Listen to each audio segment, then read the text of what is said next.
नमस्कार बच्चों, आज हम पढ़ेंगे कक्षा 12वीं की अनिवार्य हिंदी। कक्षा 12वीं के अनिवार्य हिंदी की पुस्तक, मुख्य पुस्तक सृजन के पहला पाठ संत वाणी का दूसरा पाठ। कौन सा पढ़ेंगे? दूसरा पाठ या भाग 2। पहले भाग के अंदर हम तुलसीदास जी और कबीरदास जी के बारे में पढ़ चुके हैं। अब दूसरे पाठ के अंदर हम पढ़ेंगे संत कृपाराम के बारे में। कृपाराम जी खिड़िया द्वारा रचित क्या पढ़ेंगे? राजियारा सोरठा। सोरठा क्या होता है? एक प्रकार का छंद होता है जो बिल्कुल दोहा छंद से विपरीत होता है। तो संत कृपाराम जी कौन थे? इन्होंने सोरठ में क्या लिखा है, क्या दिया है, आइए हम विस्तृत से पढ़ते हैं। कृपाराम जी खिड़िया का जन्म हुआ था सन 1743 ईस्वी में। कहाँ पे? मारवाड़ राज्य के खराड़ी गांव के निवासी जगराम खिड़िया के यहाँ हुआ था और इनकी मृत्यु हो गई थी सन 1833 ईस्वी में। ये आपको परिचय करते समय, जब भी परिचय आता ना, एक कवि या लेखक का परिचय दीजिए जो आपके 4 अंक का होता है।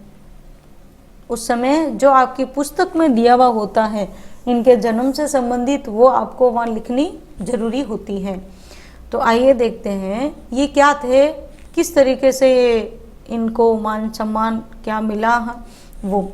तो राजस्थानी भाषा डिंगल और पिंगल, ये राजस्थानी भाषाएं की उपभाषाएं हैं जिन्होंने इन्होंने एकमात्र इन्हीं संत कृपाराम जी ने ही लिखी है कि उत्तम कवि भी माने जाते हैं और संस्कृत के अच्छे मर्मज्ञ यानी ज्ञानी, संस्कृत के अच्छे ज्ञानी होने के कारण इन्हें सीकर के राव लक्ष्मण सिंह ने क्या दिए थी?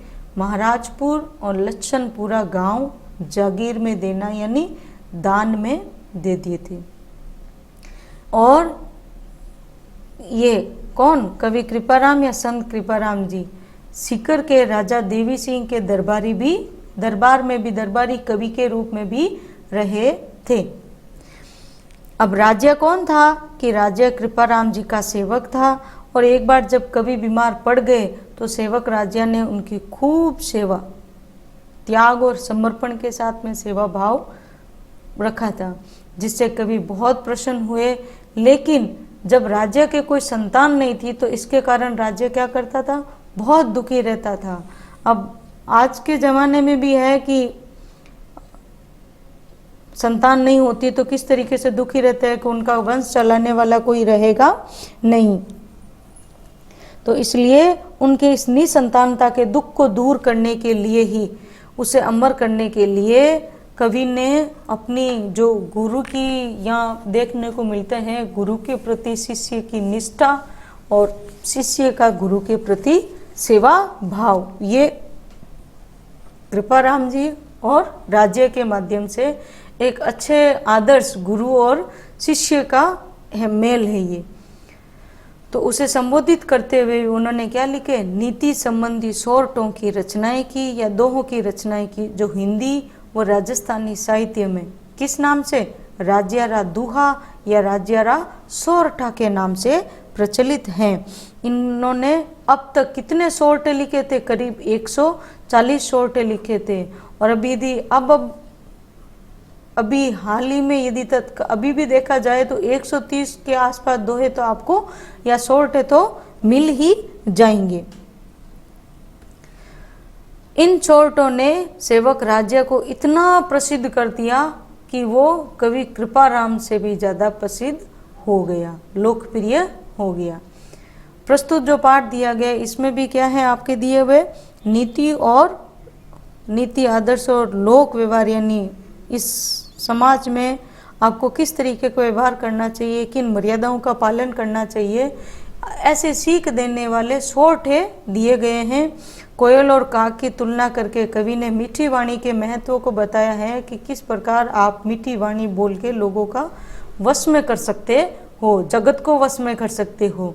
वहीं बाह्य सौंदर्य कोई मायने नहीं रखता है, तो शक्कर व कस्तूरी के माध्यम से सौंदर्य को त्याग कर गुणों को ग्रहण करने का संदेश दिया है इसमें।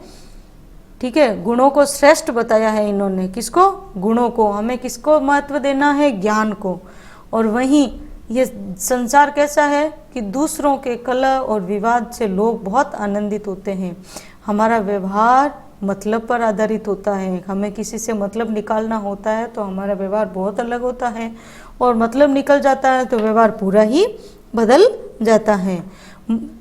और मुख पर मधुरता, हृदय में खोट रखने वाले, यानी मुंह में राम और बगल में छुरी वाले लोगों से आपको क्या नहीं रखनी है? आत्मीयता या मित्रता तो बिल्कुल ही नहीं रखनी है। मैत्री निर्वाह के लिए अगर आप किसी से मित्रता करते हो तो उसमें मित्रता में क्या होना चाहिए? समर्पण और सरलता का भाव होना जरूरी है। श्री कृष्ण ने अर्जुन के लिए रथ हाँकने का तक का भी काम कर लिया था, तो इसके माध्यम से कवि ने श्री कृष्ण को, अपने हरि को क्या बताया है? एक श्रेष्ठ या आदर्श मित्र की संज्ञा दी है।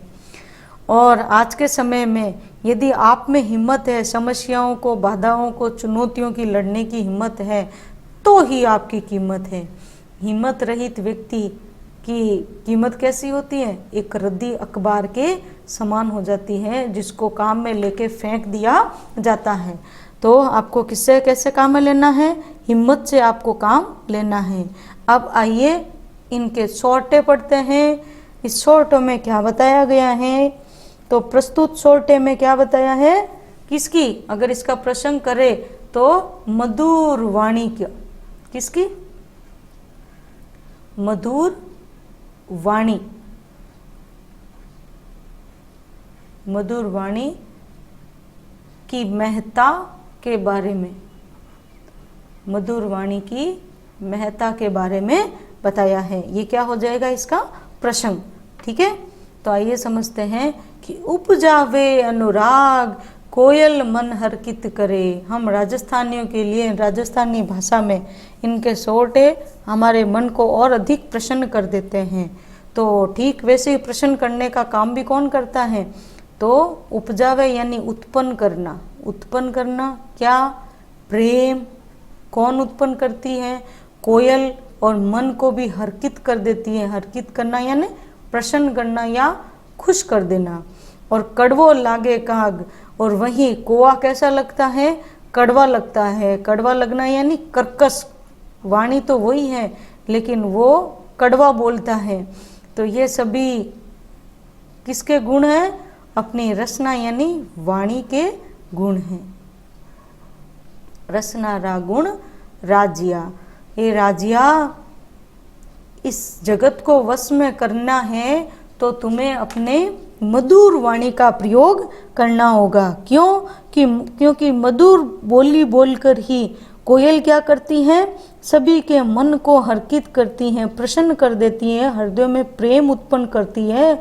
और उसी के विपरीत जब कौवा अपनी कड़वी वाणी बोलता है तो सभी को बुरा लगता है, लोग उसे दूर भगाने लगते हैं। तो ये सब किसके प्रभाव है? ये सब वाणी के ही प्रभाव है। तो इसलिए हमें सबके साथ में कैसे मधुर वाणी का प्रयोग करना चाहिए। तो इसमें इसकी भाषा कौन सी हो जाएगी? साहित्यक। कौन सी भाषा है भाई? राजस्थानी भाषा को साहित्य का दर्जा मिल चुका है, तो साहित्यक राजस्थानी, साहित्यक राजस्थानी भाषा। या पिंगल और डिंगल ये भाषा लिखते हो तो और भी अच्छा माना जाएगा। ठीक है, साहित्यक राजस्थानी भाषा में सरल शब्दों का प्रयोग किया गया है। कैसे शब्दों का? सरल शब्दों का लिखते हो या स्थानीय, या क्या लिखना है आपको? स्थानीय शब्दों का प्रयोग किया गया है। ठीक है, फिर इसमें क्या दिया है? इसकी शैली बतानी है। जब भी दो है, शॉर्ट है, इनकी व्याख्या करते हो तो इनकी शैली बतानी है। तो शैली कैसी हो जाएगी आपकी? नीति परक शैली। कौन सी शैली हो जाएगी? नीति परक शैली। ठीक है, आगे यहाँ तक आपको समझ में।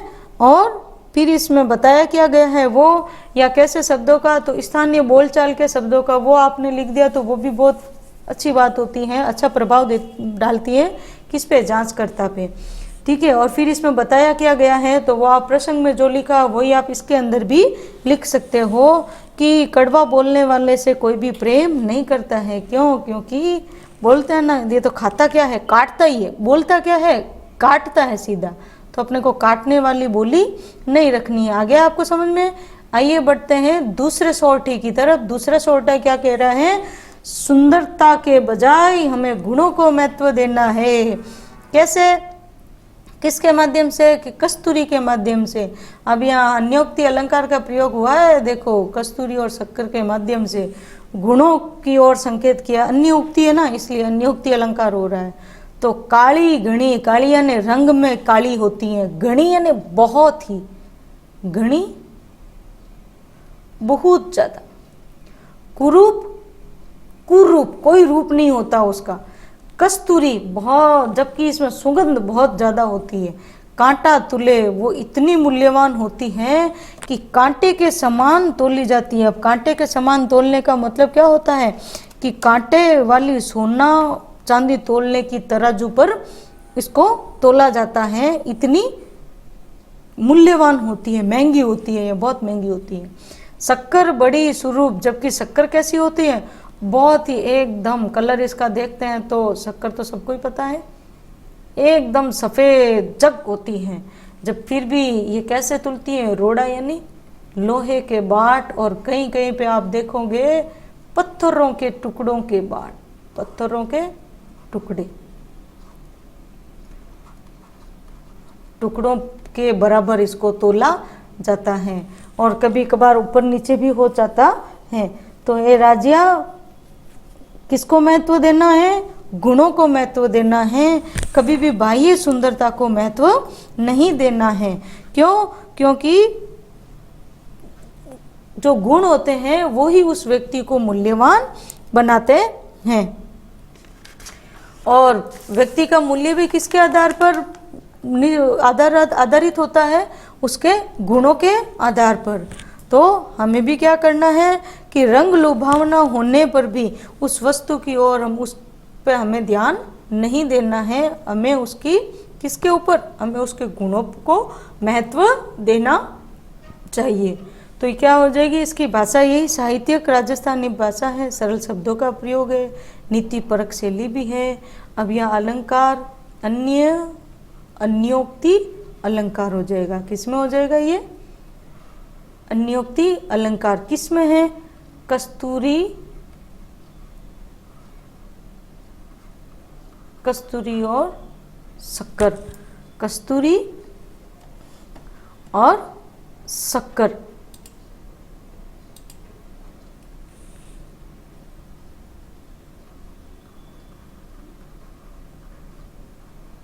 ये आपको एक अलग से इसके अंदर लिखना है।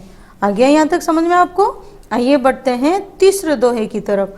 तीसरा दोहा क्या कह रहा है कि लोगों के जो दूसरों के घरों में आनंद लगता है ना, उसके ऊपर वो कि डूंगर जलती लाई, किस पे, डूंगर यानी पर्वत। अब यहाँ डूंगर कहने का मतलब क्या हो जाएगा, यहाँ डूंगर कहने का मतलब है दूसरों के घरों में, डूंगर जलती लाई, दूसरों के घरों में लगी हुई आग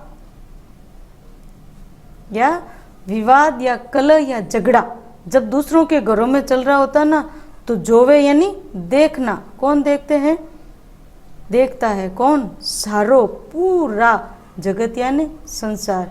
ये जो संसार के लोग होते हैं ना, कि दूसरों के घरों में जो लड़ाई झगड़ा कलह विवाद चल रहा होता है ना, उसका खूब, उसको देखकर खूब आनंदित होते हैं। और जबकि पर जलती, जबकि लेकिन, पर्यन लेकिन जलती निज पाए, लेकिन स्वयं के घर में या खुद के पैरों के पास भी आग जल रही है तो वह नहीं दिखेगी। स्वयं के घर में लड़ाई झगड़ा अशांति है, रति न सूझे राज्य, वो रतियां ने बिल्कुल भी नहीं दिखाई देती हैं, वो उस पर बिल्कुल भी ध्यान नहीं देते हैं, बिल्कुल भी नहीं दिखाई देती हैं। तो हे राजिया, ये संसार क्या करता है, ये संसार दूर पर्वत पर जलती हुई आग को बड़े ही आनंद लेकर देखता है। किंतु अपने पैरों के पास लगी हुई आग इनको बिल्कुल भी नहीं दिखाई देती है। इसका भावार्थ ये है कि दूसरों के घर में हो रहे कलह और विवाद को देखकर मन ही मन बहुत प्रसन्न होते हैं कि ओहो इनके साथ बड़ा अच्छा हो रहा है, और जबकि वही इनके खुद के घर की कलह या विवाद इनको ध्यान में नहीं आता है। घर में कितनी है, खुद के घर में अशांति है वो नहीं दिखती है। तो यहाँ पे किनका दोहा, कबीरदास जी का एक दोहा है ना, बुरा जो देखण मैं चला बुरा न दिखिया कोई, जो दिल खोजा आपना मुझसे बुरा न कोई। वास्तव में तो हम देखें ना तो अपन स्वयं के भीतर झांकना चाहिए। कहाँ झांकना चाहिए? स्वयं के भीतर, मुझसे बुरा न कोई। तो आपको पता चलेगा जितनी बुराइयां आपके अंदर है ना उतनी तो शायद किसी में भी नहीं है। इसलिए मनुष्य को दूसरों के बारे में, उनके अवगुणों के बारे में कुछ भी कहने के बजाय स्वयं के भीतर झांक लेना चाहिए। तो मुझसे बुरा न कोई वाली या पंक्ति यहाँ पे चरितार्थ होती है। सरल राजस्थानी भाषा का प्रयोग है, व्यंग्यात्मक है। व्यंग्य किया ना, लोगों की संसार की प्रवृत्ति के ऊपर इन्होंने व्यंग्य किया है। तो यहाँ तक हो गया, आ गया समझ में अच्छे से आपको? आइए चौथे दोहे की पढ़ते हैं। यहाँ पे भी, यहाँ किस पे, इसका प्रसंग क्या हो जाएगा? स्वार्थ परायणता। स्वार्थ परायणता के बारे में बताया है। किसके बारे में? स्वार्थ परायणता के बारे में। अब स्वार्थ परायणता तो किसकी होगी? जानवरों की तो शायद ही होगी? बिल्कुल ही नहीं। जानवरों की नहीं होगी तो किसकी होगी? मनुष्यों की या इन लोगों की स्वार्थ परायणता के बारे में।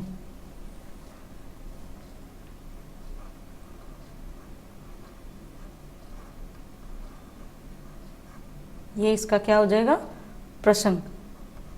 तो कैसे, क्या होता है कि राजिया मतलब री मनवार, जब मतलब होता है ना तो मनवार करते हैं। क्या करते हैं? चुपके लावे चूरमा, चुपके से आपके लिए चूरमा खिलाने के लिए स्वादिष्ट चूरमा भी लेकर आते हैं।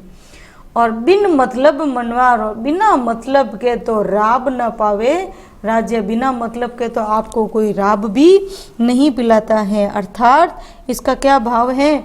इसका भाव है कि जब व्यक्ति को आपसे काम निकालना हो तो वह आपसे चिकनी चुपड़ी भी बातें करता है, आपको तरह तरह के प्रलोभन भी देता है। वही जब मतलब निकल जाता है तो वह आपको राब भी नहीं। तो यहाँ राब क्या होता है?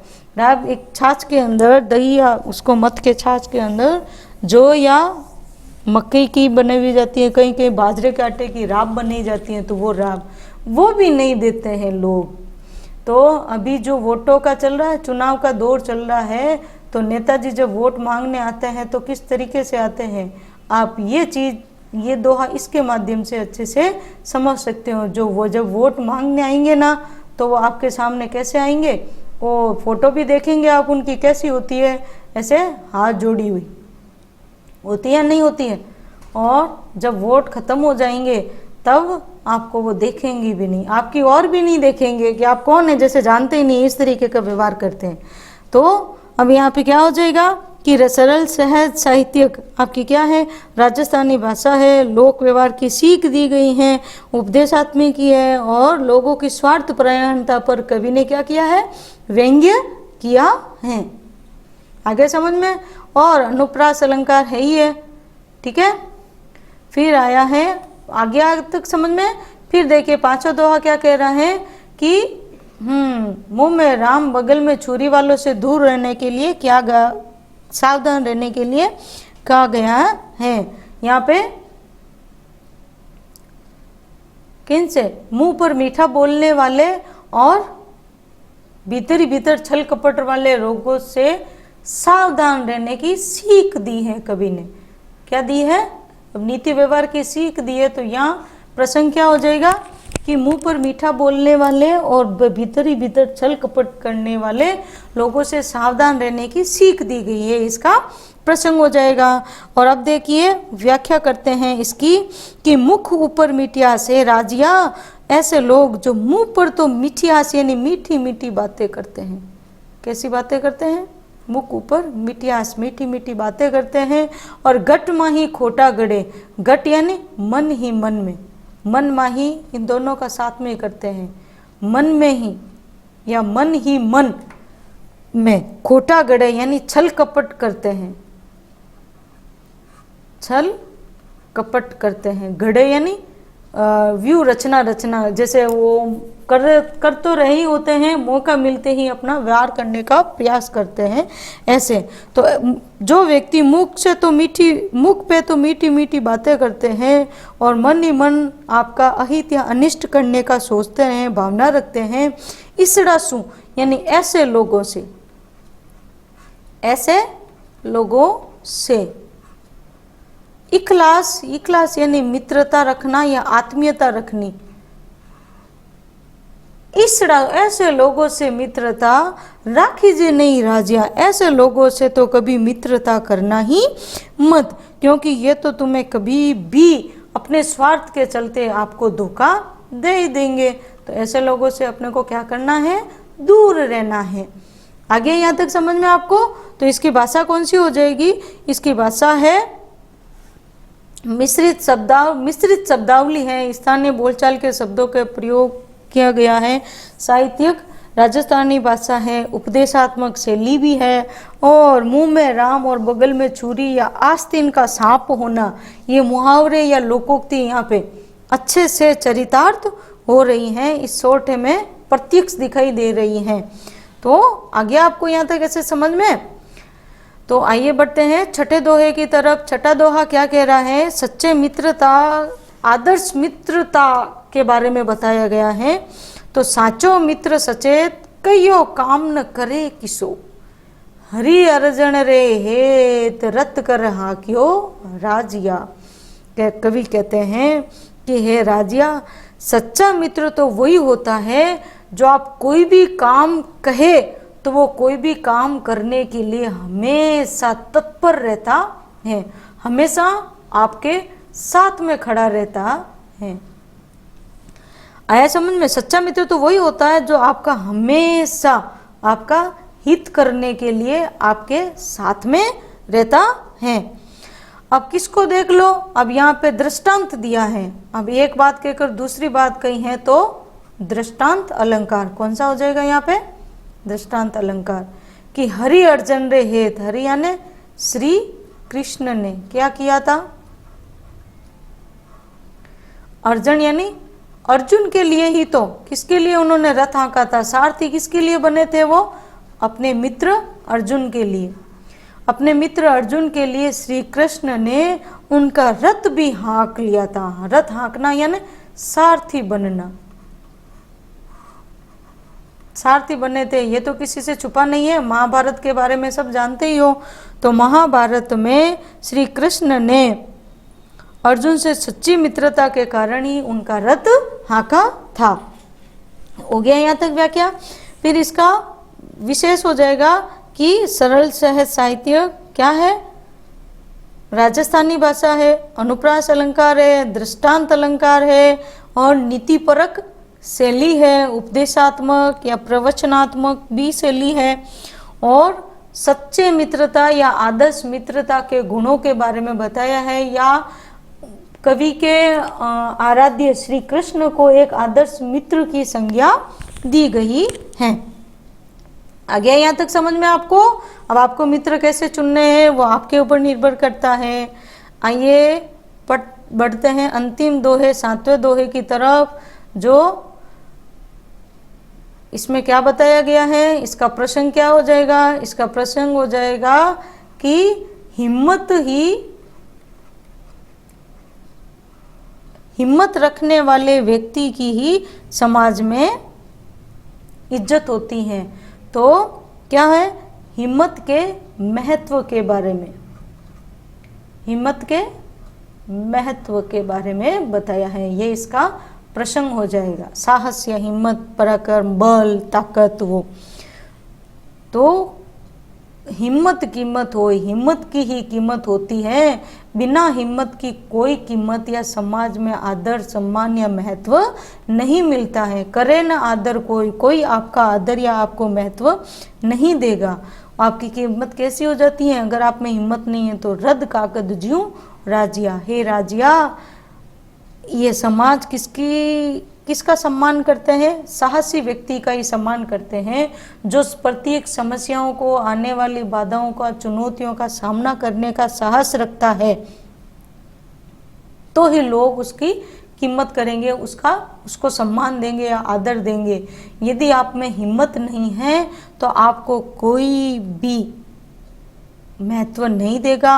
आपकी स्थिति कैसी हो जाएगी? एक रद्दी कागज के समान हो जाएगी। यही इस शॉर्टे में संदेश दिया गया है। तो इसकी भाषा कैसी हो जाएगी? और कहीं पे भी नहीं। इस शॉर्टे के अंदर उर्दू शब्दों का प्रयोग किया गया है। उर्दू शब्दावली युक्त राजस्थानी भाषा, उर्दू शब्दावली युक्त राजस्थानी भाषा। अब उर्दू शब्द कौन से हैं? हिम्मत, कीमत है, रद्द, ये क्या है? उर्दू भाषा के शब्द हैं। ठीक है। फिर अनुप्रास अलंकार तो है ही है। एक अलंकार और आया है, ज्यों यानी रद्दी कागज के समान होना। जब एक वस्तु की तुलना दूसरे वस्तु से करते हैं तो वहाँ कौन सा अलंकार होता है? उपमा अलंकार होता है। तो रद्द कागज ज्यों में कौन सा अलंकार है? उपमा अलंकार है। तो यही यहाँ तक आपके सभी व्याख्या समाप्त होती है। वैसे आपको पीडीएफ के रूप में इन व्याख्या मिल जाएगी लिखित में आपको, फिर भी आपको अच्छे से समझना है। आइए बढ़ते हैं इसके अभ्यास प्रश्नों की ओर। अभ्यास प्रश्न में सबसे पहले है वस्तुनिष्ठ प्रश्न। और वस्तुनिष्ठ प्रश्न में पहला प्रश्न क्या कह रहा है? आशा सापणी की औषधि। कबीरदास जी बता रहे हैं इसमें आशा सापणी की औषधि क्या है? संतोष। तो इसका सही उत्तर क्या है? द। और कवि ने कस्तूरी, दूसरा प्रश्न है, कवि ने कस्तूरी और चीनी के माध्यम से मनुष्य के किन गुणों की ओर, अब यहाँ गुण आया है तो गुण कौन से होंगे? आंतरिक पे हमें ध्यान देना है। तो इसका सही उत्तर क्या हो जाएगा? अ। फिर आगे बढ़ते हैं अति लघुरात्मक प्रश्नों की ओर। अति लघुरात्मक प्रश्न कैसे होते हैं? जो एक पंक्ति में दिए जाते हैं। कितनी में? एक ही पंक्ति में दिए जाते हैं और नंबर भी इनके निर्धारित होते हैं 2 नंबर। ठीक है। और ज़्यादा से ज़्यादा शब्द सीमा देखे तो 10 शब्द होने चाहिए। ठीक है। ऐसा नहीं कि आपने एक शब्द में दे दिया तो वो इतना मान्य नहीं होता है। तो आइए पहला प्रश्न देखते हैं कि हंस के उदाहरण से कवि क्या शिक्षा देना चाहता है? कि व्यक्ति को गुण और अवगुण के मिश्रण में से किन पे? गुण और अवगुणों में से किसको महत्व देना चाहिए? गुणों को महत्व देना चाहिए। गुणों को महत्व देना चाहिए। ठीक है। यानी शीर और नीर की तरह, ऐसे जैसे वो शीर को यानी दूध को यानी गुणों को ग्रहण करता है, तो हमें भी अवगुणों को त्याग कर गुणों को ग्रहण करना चाहिए। दूसरा प्रश्न कह रहा है कि मोल करो तलवार का, पड़ा रहन दो म्यान। यानी स्त्री हो चाहे पुरुष, उसकी पहचान किससे होती है? ज्ञान से होती है। तो किससे पहचान होती है व्यक्ति की? उसकी जाति से नहीं, अपितु उसकी ज्ञान की श्रेष्ठता। ज्ञान ही श्रेष्ठ है जाति की बजाय। ठीक है। म्यान को नहीं देखकर तलवार का मोल किया जाता, उसी प्रकार उसके वेश या उसके रंग रूप को नहीं देखकर उसकी साधु का ज्ञान देखा जाता है, उसकी जाति भी नहीं देखी जाती है। आगे समझ में। तीसरा प्रश्न क्या कह रहा है कि कबीरदास जी ने संगति का क्या प्रभाव बताया है?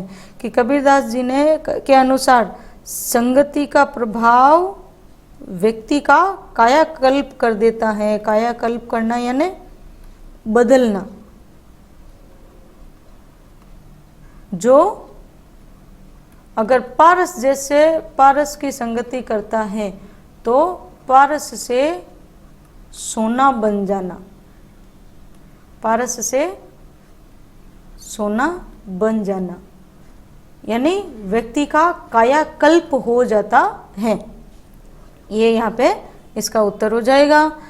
चौथा प्रश्न है ईश्वर प्राप्ति में बाधक अवगुण कौन कौन से हैं? तो आपके अच्छे से दिए गए हैं काम, क्रोध, अहंकार, काम, क्रोध, अहंकार और लोभ।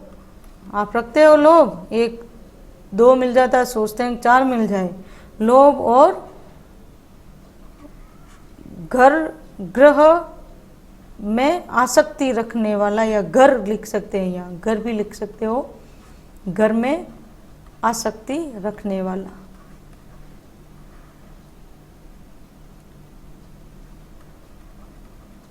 रखना, ये सब क्या है? अवगुण है। ये अवगुण अगर आप में है तो आपको ईश्वर की प्राप्ति नहीं होती। आगे समझ में यहाँ तक? पांचवा प्रश्न देखिए, तुलसीदास जी के अनुसार इंद्रियों की सार्थकता किसमें है? सीधी सी बात है, परमार्थ करने में। किसमें? परमार्थ करने। किससे? कि परमार्थ करने से। ठीक है। छठा प्रश्न है, कवि के अनुसार मनुष्य के जीवन में संगति का क्या प्रभाव पड़ता है? तो अच्छी से अच्छा और बुरे से बुरा। ठीक है। यदि आपने अच्छी संगति की, अच्छी संगति से अच्छा, यानी प्रशंसा वाला बनता है, प्रशंसा होती है। और बुरी संगति करते हैं तो बुरा, निंदा करने वाला बनता है, निंदा होती है। लोहे को दे के, लोहे का आप उदाहरण दे सकते हैं यहाँ पे। ठीक है। ये हो गए आपके अतिलोकात्मक प्रश्न। देखिए लघुतरात्मक प्रश्न ये कैसे होते हैं? इनकी उत्तर सीमा होती है 20 से 30, कहीं कहीं 40 शब्द भी होते हैं। 2 से 4 पंक्ति में, 2 से 4 पंक्ति में इसके उत्तर दिए जाते हैं। तो पहला प्रश्न कह रहा है कि जगत को वश में करने का क्या उपाय बताया गया है? मीठी वाणी, यानी कोआ और कोयल का उदाहरण देना है आपको कि किस प्रकार कोयल मीठी वाणी बोलकर सबका मन हर लेती है, प्रेम उत्पन्न कर देती है। वहीं कोआ कर्कश वाणी बोलता है तो सबको बुरा लगता है। तो हम मीठी वाणी बोलकर जगत को वश में कर सकते हैं। फिर दूसरा प्रश्न क्या कह रहा है? कबीरदास जी की वाणी साखी क्यों कहलाती है? आपको पहले भी बताया है कि साखी का अर्थ क्या होता है। साखी का अर्थ, यदि आप, ये क्या है? संस्कृत रूप है, तत्सम रूप है ये। संस्कृत अगर इसका देखें, संस्कृत से लिया गया है। इसका अर्थ होता है साक्षी। इसका ही विकसित या तद्भव रूप लिया गया है। साखी क्या है? साक्षी का ही क्या है? तद्भव रूप है। तो इसका अर्थ क्या होता है? इसका अर्थ होता है कि प्रत्यक्ष देखने वाला, प्रत्यक्ष अनुभव करने वाला, प्रत्यक्ष अनुभव या स्वयं के अनुभव को साक्षी कहा जाता है। या गवाह नहीं बोलते अपन, जैसे प्रत्यक्ष उस समय जो खड़ा था उसको ऐसे गवाह बोला जाता है। तो कबीरदास जी ने भी क्या किया है कि दोनों में कबीरदास जी ने अपने निजी या प्रत्यक्ष के अनुभवों को प्रकट किया है, इसलिए इनकी वाणी को क्या कहा जाता है? साखी कहा जाता है। आगे आपको समझ में यहाँ पे अच्छे से? तीसरा प्रश्न कह रहा है कि जाति न पूछो साधु की, पूछ लीजिए ज्ञान, मोल करो तलवार का, पड़ा रहने दो म्यान। पंक्ति का भाव बताना आपको कि यहाँ पे ये पंक्ति या दोहा क्या कहना चाहता है। तो हम जब तलवार के लिए देखने के लिए जाते हैं तो हम उसको उसके म्यान पे नहीं देखते हैं, वो कितनी सुसज्जित म्यान में लपटी हुई है या उसमें पड़ी रहती है, उसको नहीं देखा जाता है। मोल किसका किया जाता है? तलवार की धार या तलवार के जिस लोहे से बनी हुई होती है उस लोहे का। ठीक है। तो ठीक इसी प्रकार जो साधु होते हैं ना, उन साधु की या अच्छे पुरुषों की, अच्छी स्त्रियों की पहचान किससे होती है? उसके ज्ञान से पहचान होती है। किससे पहचान होती है? ज्ञान से। वो किस रंग के हैं, क्या वेश है उनका, या किस जाति से संबंधित है, उस जाति से उनकी पहचान नहीं होती है। आगे समझ में? चौथा है कि नदी नाव संयोग द्वारा तुलसी ने संसार में जीने का क्या तरीका बताया है कि ये हमारा जो जीवन है वो क्या है? एक तरह की नौका यात्रा। जिस प्रकार नदी को पार करते समय नाव में बैठे हुए आदमी या लोग यात्रा पूरी होने के बाद अलग अलग दिशा में चले जाते हैं। अब अलग अलग दिशा में चले जाते हैं तो ठीक उसी प्रकार क्या करना है कि हमें भी इस जीवन रूपी यात्रा, इस नौका यात्रा में संसार के सभी लोगों के साथ में हमें कैसे चलना है, हिल मिलकर चलना है या प्रेम से जीना। आगे समझ में। फिर पांचवा प्रश्न क्या कह रहा है कि राम कृपा तुलसी सुलभ गंग सुसंग समान। पंक्ति का भाव क्या है कि राम, प्रभु राम की कृपा होने से ही क्या मिलते हैं, गंगा जल और सत्संग, इन दोनों का सानिध्य मिलता है। और जब इन दोनों का सानिध्य मिलता है तो यदि आप गंगा नदी में स्नान करते हो तो वो भी आपको पवित्र कर देती है, और यदि आप सत्संग में जाते हो तो वो भी आपको एक सत्पुरुष की संज्ञा दिला देती है। और ये दोनों कब मिलते हैं, जब प्रभु राम की कृपा होती है, जो कि बहुत ही सुलभ यानी आसानी से मिल जाने वाली, सुलभ यानी आसानी से प्राप्त हो जाने वाली है। प्रश्न छठा क्या कह रहा है कि अब तो दादुर बोलिए, हमें पूछिए कौन में तुलसी का क्या भाव है। तुलसी ये भाव है इनका कि बुद्धिमान और गुणी व्यक्ति को जब मूर्ख की सभा चल रही हो तो वहाँ उनको कैसा रहना चाहिए, शांत रहना चाहिए या मौन रहना चाहिए। उन्होंने कोयल के माध्यम से ये कहने का प्रयास किया है या संदेश देने का प्रयास किया है कि जब अज्ञानी लोग बैठे हो तो वहाँ हमें नहीं बोलना चाहिए, शांत रहना चाहिए। आगे समझ में। प्रश्न सातवां है कि पर जलती निज पाए रति न सूझे राजिया। इसका भी आपको भाव बताना है। तो इसका भाव क्या है कि समाज में, इस संसार में लोग क्या करते हैं, दूसरों के घर में लगी हुई अर्थात कलह और विवाद आदि को दूर से देखकर ही बहुत आनंदित हुआ करते हैं, परंतु उन्हें अपने घर की कलह या झगड़ा नहीं दिखाई देता है। वो अपने भीतर झांकना नहीं चाहते हैं। प्रश्न आठवां, मुख ऊपर मिटियास घटमाई खोटा गड़े, यानी आस्तीन के सांपों से हमें दूरी रखनी चाहिए। आस्तीन का सांप होना, ऐसे मित्र होना जो मुंह पर मीठी मीठी बातें करते हैं और भीतर ही भीतर आपका अहित करने का सोचते हैं, अनिष्ट करने का सोचते हैं, तो ऐसे व्यक्तियों से हमें दूर ही रहना चाहिए। ये तो उसके समान, उस मित्र के समान होते हैं जो मुंह में राम और बगल में छुरी वाली बात रखते हैं। तो ऐसे लोगों से हमें क्या करना चाहिए, दूर ही रहना चाहिए। ऐसों से कभी भी भला नहीं करना चाहिए। आगे समझ में। अब निबंधार्थ प्रश्न जो दिया गया है, हिम्मत कीमत हो इन रद्द कागज ज्यों राजिया, इस दोहे का जो भावार्थ है वो आप दोहे की व्याख्या जब देखेंगे तो व्याख्या से आपको समझ में आ जाएगा। ठीक है, व्याख्यात्मक प्रश्न है तो इनकी भी आपको व्याख्या पीडीएफ के रूप में मिल जाएगी। तो यहाँ तक हुआ आपका पहला पार्ट समाप्त हुआ है। इसकी इन सभी की व्याख्या और प्रश्नों के उत्तर आपको वैसे पीडीएफ के रूप में मिल जाएंगे। आपको जहाँ कहीं नहीं समझ में आता है तो वहाँ आप कमेंट बॉक्स में कमेंट लिखकर भी आप बता सकते हैं कि, या पूछ सकते हैं कि इस प्रश्न संख्या डाल के भी आप पूछ सकते हैं कि इसकी, या पद्य भी लिख सकते हैं। तो वहाँ भी आपको पीडीएफ के रूप में वो चीज़ आपको वहाँ मिल जाएगी। यहाँ तक समझने अच्छे से साथ में बने रहिए, पढ़ते रहिए। परीक्षाएं आपकी निश्चित रूप से होने वाली हैं। तो जब परीक्षाएं होने वाली हैं तो विद्यार्थी भैया क्यों आप अपना नुकसान कर रहे हो। आपको समय रहते पढ़ना है और अपना 100% करना है। इसी के साथ ही धन्यवाद।